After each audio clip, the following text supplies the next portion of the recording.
पद्मलोचन पात्र को मध्य काबू करिछि पुलिस एवं घटनार मध्य तदंत जारी रही। ये एक अभावन घटना जो पुलिस वर्दी को दूर देखिले लोके छानिया हो जाती, किंतु जड़े अभियुक्त जहां ना होछि पद्मलोचन पात्र निर्भयर सहित पुलिस कर्मी मानक कटुरी रे गोड़ाई थिले हानिबा को, किंतु सौभाग्यवशत पुलिस कर्मचारी माने सामान्य आहत होइछंती।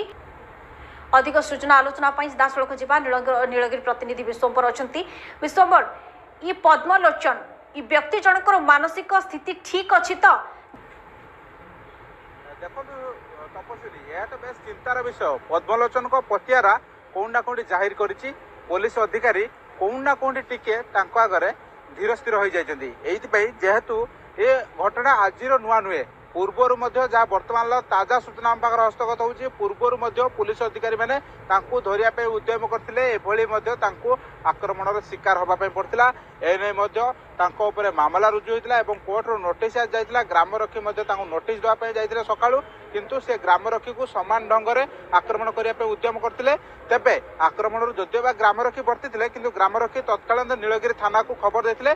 थाना किसी अधिकारी समेत थाना स्टाफ जाते किंतु सेमानंको समान ढंग से आक्रमण करने उद्यम करते।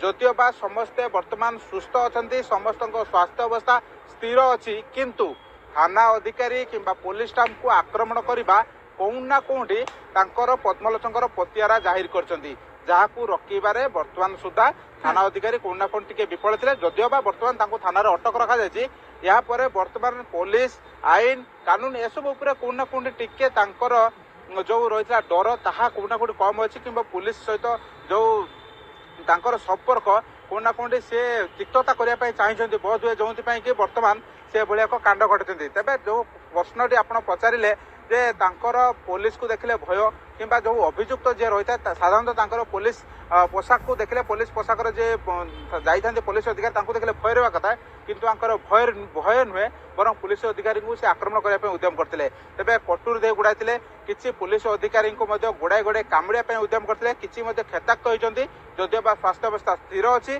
किंतु जड़े सामान्य टिके आहत होती, अन्य समस्त प्रायतः स्वास्थ्य अवस्था स्थिर अच्छी। वर्तमान से मेडिकल नीलगिरी मेडिकल चिकित्सा हो वर्तमान थाना को समस्त आसी सारी और थाना जो अभियुक्त रही पद्मलोचन पात्र से अटक रही।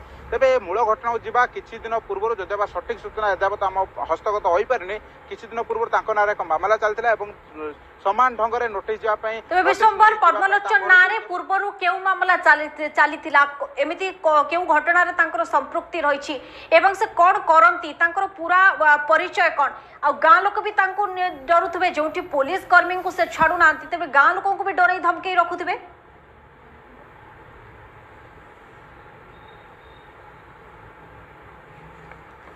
निश्चित भाव में पूर्व इतिहास जदिव बा स्पष्ट भाव में एत पर्यंत आम हस्तगत हो पारिनी, किंतु कौन ना कौटी से आईन को किभली भाव में बाट फेराई आईन ठू दूर रही जाते कि आईन को अंधकार उठाई देते ताहा चित्र देखा जाए। कहीं यह घटना नुआ नुहे, विभिन्न समय एभलिया एक अभियोग ना आसी से अभियोग को नहीं पुलिस कार्यानुष्ठान उद्यम कर उद्यम बेले आक्रोश शिकार पुलिस को हवाई पड़ी। आज भी समान ढंग से भाव में हवाई पड़ी। तेबे जो रही जीवन शैली और कौन करती जदिव स्पष्ट भाव में एजावत पूर्व अनेक बार पुलिस को न डरी पुलिस उपर को आक्रमण करुवा पद्मलोचन को एथर किंतु कले बड़े कौशले काबू करिछि पुलिस एवं परवर्ती कार्यानुष्ठान कौन हम ताहा परवर्ती समय ही जड़ा पड़े। बहुत बहुत धन्यवाद समस्त सूचना आलोचना।